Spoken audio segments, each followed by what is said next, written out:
Good morning. Welcome to the Celtic Way Morning Briefing Live. It's Wednesday, July the 13th. Celtic move on to play Banik Ostrava, the third pre-season friendly of the tour. And I'm delighted to be joined today, as you know who I am, Tony Haggerty, Haggerty 10, Twitter handle. I'm joined today by Sean Martin at Sean Martin TCW and Graeme McGarry, who is, I believe, in Ostrava. Aren't you, Graeme? Yeah. I am, mate, yes. Feeling a wee bit like Jota with my travels this summer. Without the hair, obviously. Indeed, clocking up the miles. Nice one, Graeme, and we'll get to that in a second. But first and foremost, the housekeeping. We say thank you to our sponsors, OneFootball. Get downloading the OneFootball app, guys. The link's in the description. It's a one-stop football shop for scores, news, lineups, transfer rumours, live streaming, match highlights, and much, much more. You can immerse yourself in a digital football experience and have the best personal one out there. So get downloading the OneFootball app, and we thank them for their sponsorship of the briefing. And running along the bottom, we always have a deal for you guys. You can see it going along the bottom of your screen on the strap. £3 for the next 3 months. You know what to do. We urge you to do it every day. Hit that subscribe button, www.celticway.co.uk/subscribe. And thank you to all the subscribers who have already done that. Now, the world of Celtic. Transfer news yesterday, Sean.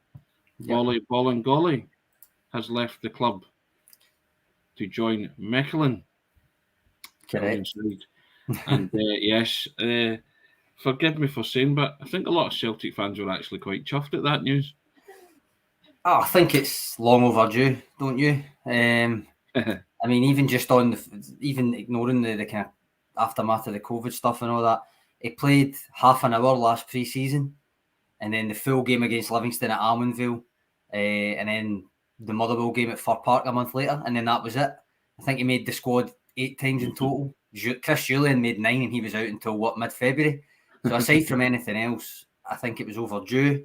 I think it removes another salary from the wage bill, and that comes after Ismail Assoro left on loan too, which I think is just sensible with the recruitment that Celtic have done this summer. I don't disagree that they would have probably been quite happy to see it, because it shows that there's a willingness to move players on that aren't going to fit. And I'm sure more will be off soon, and maybe those 1 or 2 additions that, as Postecoglou's mentioned, will arrive after that. Graeme, do you see that as sensible and prudent management by Celtic? The likes of Ismail Assoro going out on loan, Bacchus going out on loan, getting rid of Bolingoli, just trimming that squad. You've been with them. You've got a flavour of what the manager says he wants and needs. And I think he is going to try and get rid of players that he doesn't feel will be contributing to the cause moving forward. Yeah, absolutely. I mean, I think Celtic started this tour before the young boys went home with 35 players over here. And the guys we've mentioned there weren't even part of that picture, you know. So it's a massive squad that Celtic are carrying. And if they're not going to be contributing, it just makes good business sense more than anything else to get them, you know, some really want to play football as well, which Ange's, you know, saying quite a lot, you know. He's trying to be fair to these players and get them out and get their careers going again, because I think everyone knows they didn't have a chance to contribute at Celtic. And in the case of Bolingoli, with Bernabe coming in, Greg Taylor's there, you know, there's no chance he was ever going to get close to the team. So it's good for the player, good for the club, and that money can now be kind of directed elsewhere where it might be needed. Do you see any more leaving, Sean? I know lots of Celtic supporters have got their eyes firmly fixed on Ajeti being jettisoned, let's put it that way.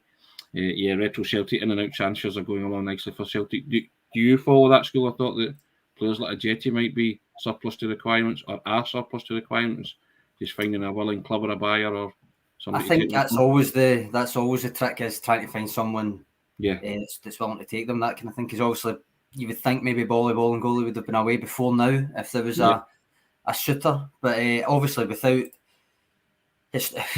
don't know the actual transfer fee involved for the Bolingoli one, but I think the overarching thing is to get the wages off of the bill, if you know what I mean. Yeah. But I mean, as I said to you yesterday, Tony, and I've been saying all summer about the kind of contract situations, security is underrated. Yeah. So to flip it on its head, there will be other exits, but the fact that none of those exits will be big players, main players, at least we don't think they will. Add on to that Carter Vickers and Jota signed. plus another couple of useful additions have been brought in, and really Ange Postecoglou is just polishing it up with the one or two others that you mentioned. So there's no real rush. I mean, is it still better and beneficial that any new recruits are in sooner rather than later, and by that rationale get people out sooner rather than later? Yeah, but it's not absolutely essential anymore either. It's a preference rather than a requirement when it comes to the recruitment. In terms of the timeline, I do think they need another one or two, but in terms of the timeline, you can afford to sit back a wee bit. In terms of exits, I think it will just be as and when there's a shooter, and there's no real. I mean, there is a timeline. Obviously, you don't want it to be the last day of the window and do everything then as well. But I do think there's a certain relaxation about it. Graeme, do you see any big players leaving at this stage? Big players, I mean, maybe Julian and possibly Juranovic, who was linked with a move, but. I think Julian will leave. I've just got a feeling about that. It's interesting. I know we'll probably touch on this later, but Cameron Carter-Vickers talking about Chris Julian during the week and how much of a support he's been and how good he's been around the place, even though he's not been in the picture. So that's good to hear. So I guess there isn't an urgency to get him out. If there was an unhappy player spoiling for a move, which someone in Julian's position, you might think that would be the case, but I just think for him, and again, it's what we touched upon, it's good for him and good for the club, I think, if he moves on at some point. So yeah, I think Julian might leave. I wouldn't class him as a big player, if you know what I mean, in the squad. Juranovic, I think it will take funny money. I think we've touched on this before, but Celtic have no need to sell. Yep. Again, the player isn't agitating for a move. He's perfectly happy at Celtic. So the cards are all kind of in Celtic's favour in that one. And I don't see him leaving unless somebody comes in with a kind of ridiculous offer. And you've got to remember, they got him for what, £2.5 million or thereabouts. Yeah. So even if he does leave, which I don't think Celtic won't, they're going to turn a good profit on him and be able to replace him, I think, with that kind of money they bring in. The retro Celtic Julian Ajeti out would be excellent. Yeah, it seems to be a popular school of thought. It's nice to know, Sean, that Graeme was saying there. It kind of echoes what Gordon Strachan always used to say: if you're not playing, be a good teammate. So from what Cameron Carter-Vickers is saying, he has still been a good teammate, because there might be that thought out there that he's agitating for a move and he's a disruption in the dressing room. He's clearly not. No, I think that's a fair point. I think it's illuminating that you hear it from a teammate that plays in the same position as well. Yes. Because that could easily have turned, not nasty, but toxic in a way. So it's good to hear from Carter-Vickers that isn't the case behind the scenes. It also, as Graeme mentioned, it means that there isn't as much of a rush to necessarily force him out the door. Yeah. If he's playing that role as a squad member as well. Obviously, there's other considerations in terms of the wage that he's on, the contract he's on. He obviously kind of is open to going. He was talking to Schalke, all that kind of stuff. But in terms of his impact in the dressing room, as long as it's not causing problems, and as Postecoglou said this himself, he's not going to ostracise players until they say, right, I really need to go now, that kind of thing. So no, it does bode well, and it also puts Celtic in that kind of advantageous position of not having to get him out right now. Indeed. Now, another player making the news, Graeme, skipper Callum McGregor. He's wanting a revenge mission against Luka Modric. He's wanting bring on Real Madrid as the cry for the Champions League qualifiers. It's a bold statement. Whoa, qualifiers. Whoa. Sorry, qualifiers. There's no qualifiers here, Tony. I meant the group stages, yes. Sorry. Of course, I have it there with Celtic, I suppose. The group stages, Graeme. Now, that's a big scalp that he wants to come to Celtic Park. For those of you of my age, you'll remember Johnny Doyle's header in 1980, which was a belter, and Arthur Mumford going bananas in the commentary box, STV Commons box. If you've not seen it, go and check it out. It's absolutely brilliant. Celtic won 2-0 and lost 3-0 in the Bernabeu after dominating the kind of opening proceedings. But would you like to see Real Madrid come to Celtic Park, Graeme, like Callum? I think it's kind of the only top team he's not played, so he's working on that premise, isn't he?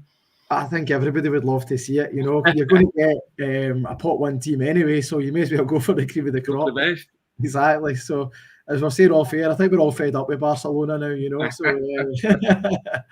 no, listen, it's a good soundbite for Callum, if nothing else. I mean, obviously we were rubbing our hands when we heard them saying it yesterday, but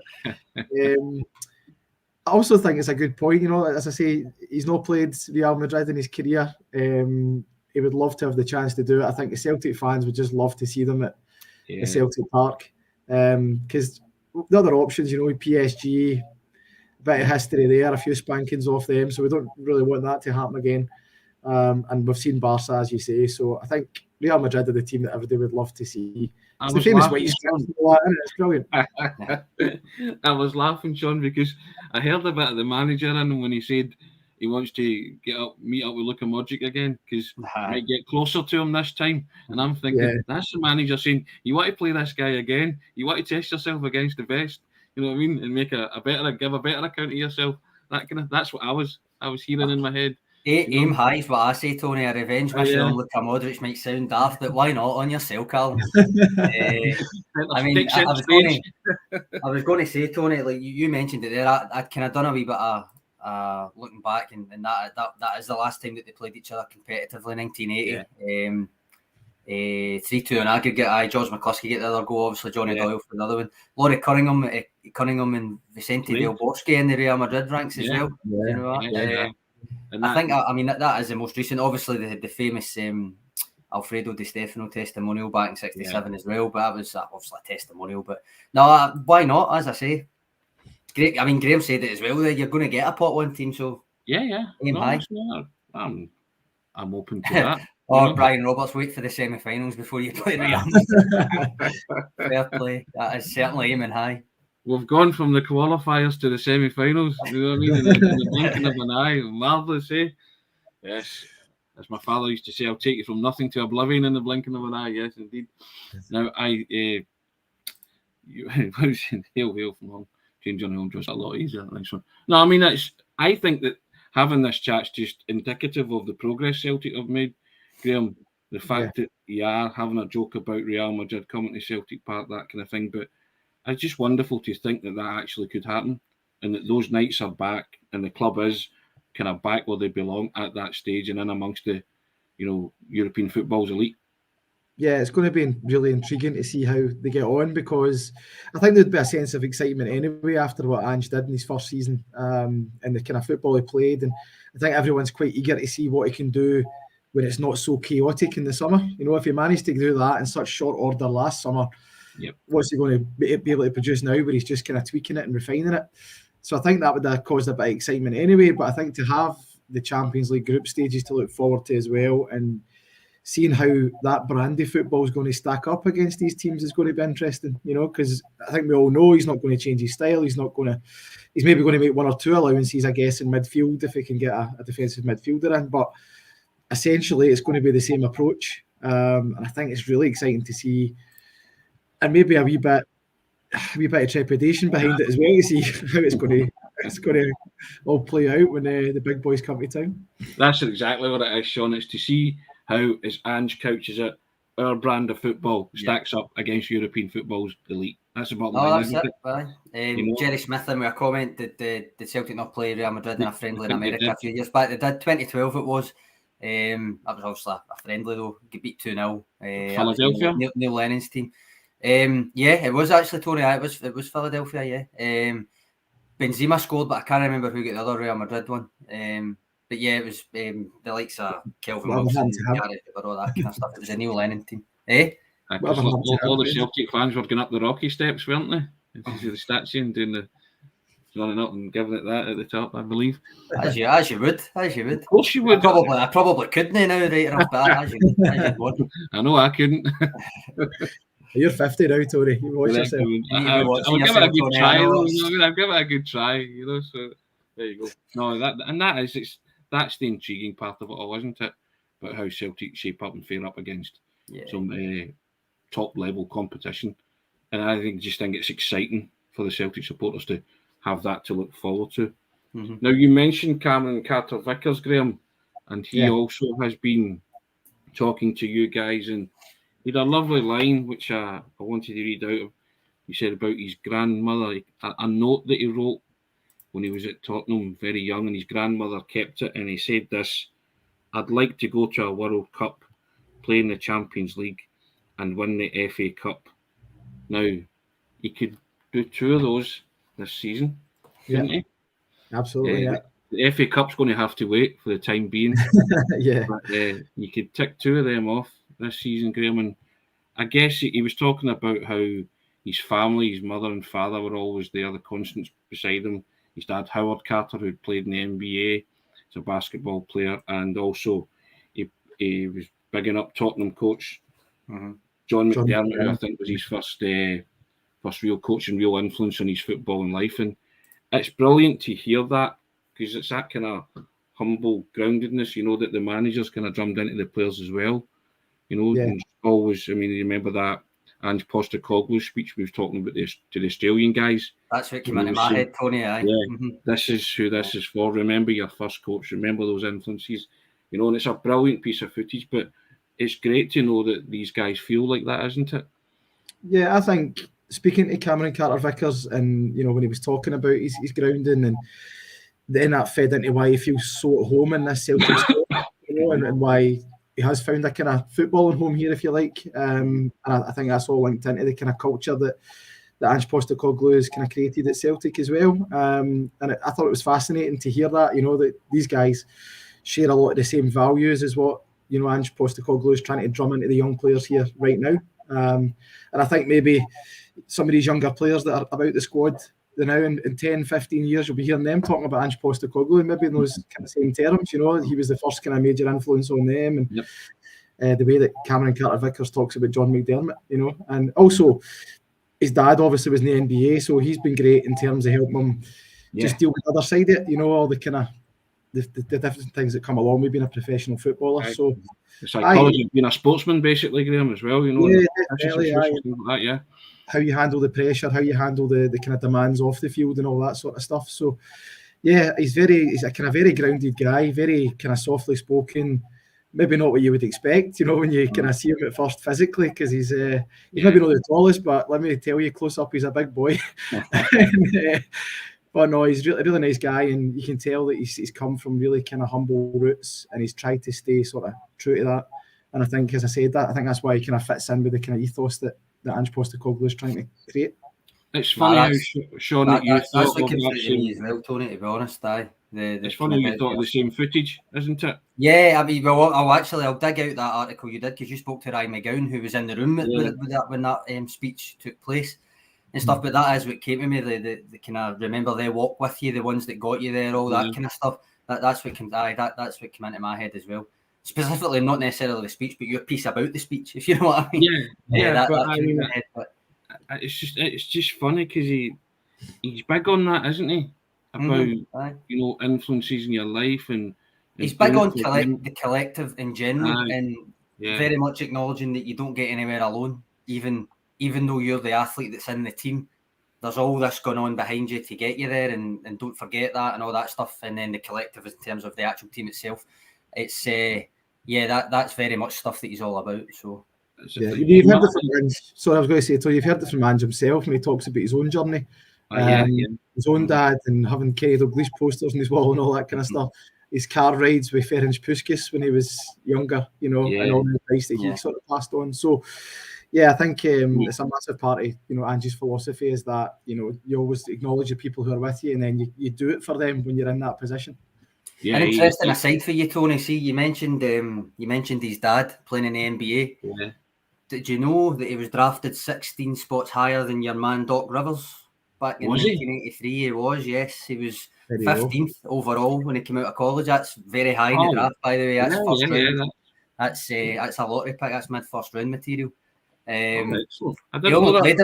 ended up only playing about 60 or so games in the NBA, but he played 2 seasons or something, didn't he? Yeah. He played against Magic Johnson, Larry Bird, Kareem Abdul-Jabbar. Not bad. That's a decent claim to fame, isn't it? Not so bad. If anybody can help Carter-Vickers negotiate pressure and cope with psychology of being an athlete and a professional sportsman, as you say, Graeme, it's his old man then, isn't it? He missed Michael Jordan by a matter of months. No wonder he's chosen the US men's national team to represent his country. Yeah, I mean, I think probably a good decision. I think he's kind of relishing the kind of banter he's going to get for his other side of the family during the summer, because he was talking about kind of taking on Harry Kane and all that sort of stuff, and because obviously he knew him from his Tottenham days. I think he's obviously ready for some pelters if England beat them, so he's kind of determined to go out and give them a bloody nose, I think. I spoke to Eric Wijnaldum recently, Graeme, and he said he's a certainty to be picked for the US men's national team because he's a kind of missing piece in the jigsaw in the defence, and it's some kind of trajectory that Cameron Carter-Vickers has been on since he signed for Celtic, isn't it? Yeah, I think he played the last two matches, the friendlies. They had 4 games during the summer. He played the last 2 wins. And I think, the coach, Greg Berhalter, has been talking about him in kind of really glowing terms recently. So I'd be surprised, barring any kind of injury or anything like that, if he doesn't make it. And it's good because I think the Celtic squad's going to have despite Scotland not making it, it's going to have quite good representation there if O'Reilly can get there as well.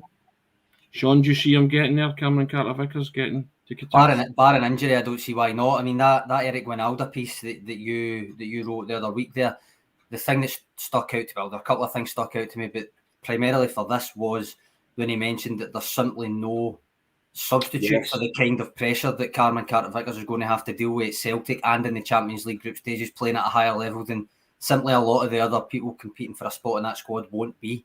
So as long as he's not injured, he should be in it, and I think Eric Wijnaldum's spot on with it. He had a great line in that, didn't he, where he said you could lose 4-0 in the MLS and you could walk out the door and, fans would be standing there with their sons and daughters and saying, "We love you, can you sign my shirt?"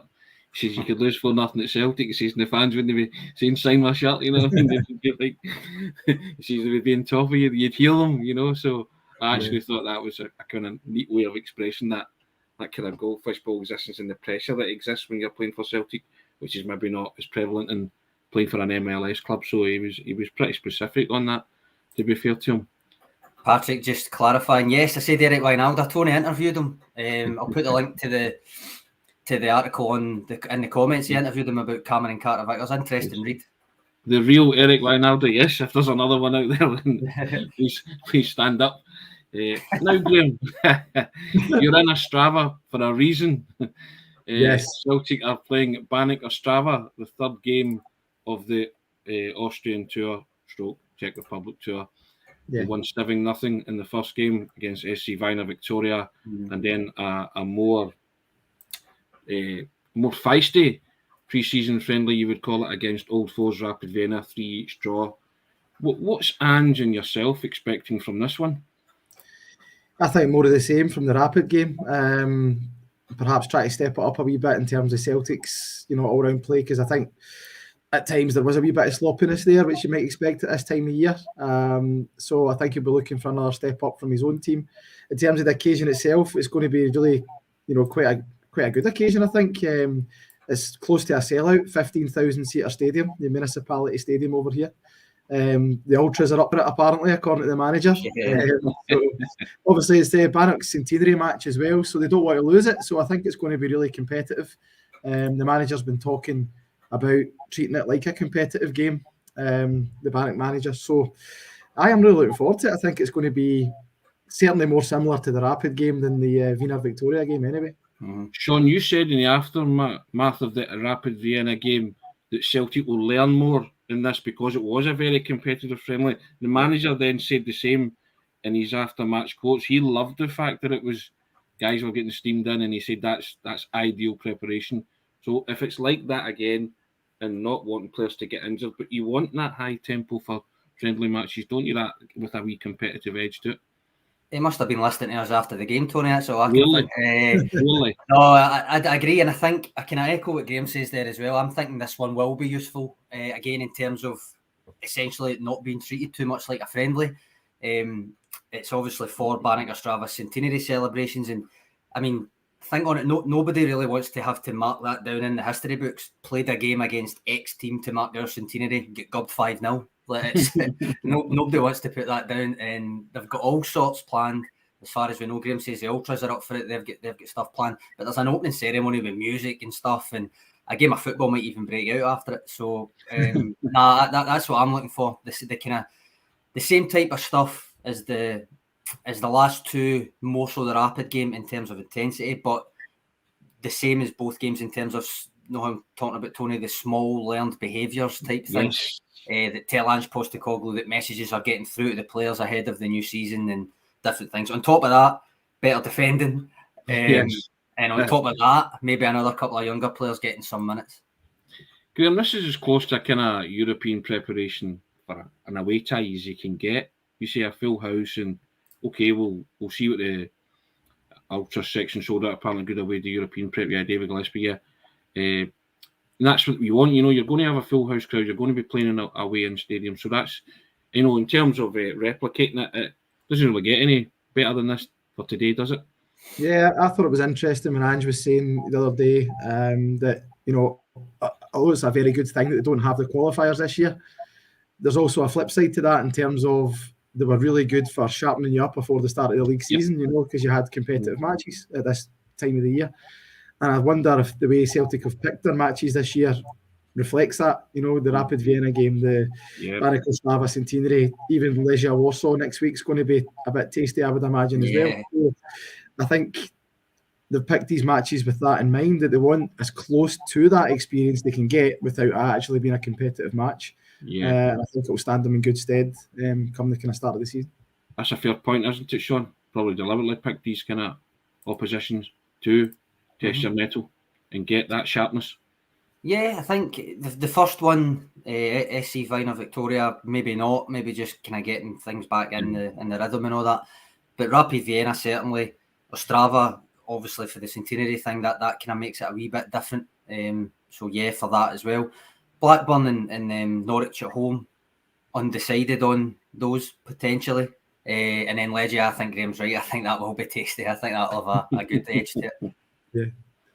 And what we expect them? Are we going to go for a score prediction? We'll put each other why on the not, spot. Tony? I think you should go first. Okay. Right. Who wants to go first? Tony Haggerty go first. The elder statesman should the get elder statesman, yes. age before duty. Get in there. There we go. I'll say 3-1 Celtic. There you go. 3-1. I think high scoring as well. I'm going to go 3-2 Celtic. Oof. All right, just to be different, I'll go 1-0 Celtic. All right, 1-0. All right, there you go. Fair enough. Well, I think we'll let Graeme go. Kick off 5 o'clock, isn't it? Is that right? 5 o'clock your time, 6 o'clock over here. Just to give you a wee insight, it is absolutely boiling here today. So it's about 27 degrees. I think it's about 24, 25 at kickoff. The players are going to get a workout. They're actually in this hotel, so they had a training session this morning. Saw them leaving for training this morning.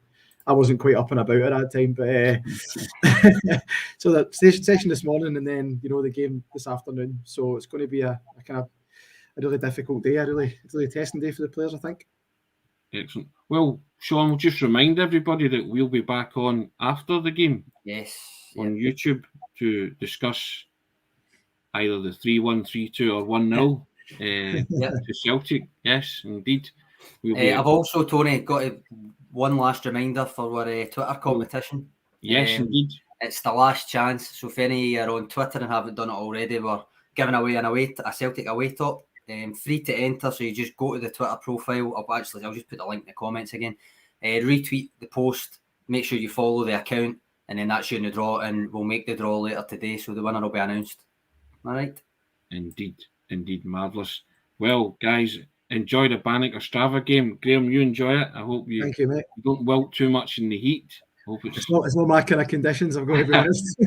Hope it's a wee bit cooler for you when the game starts, but thanks for your contribution, Graeme. I always enjoy it. Top man, and safe trip home. All right. Thank you, mate. Cheers. Thanks for having me. And thanks a lot, Sean. And I'll see you again, Sean, later on. Yep. After another Celtic victory, hopefully. He says, fingers crossed and all that. Yes. Thanks, Tony. Thanks, guys. Thanks, Graeme, for joining us as well. See you all later. Cheers, guys.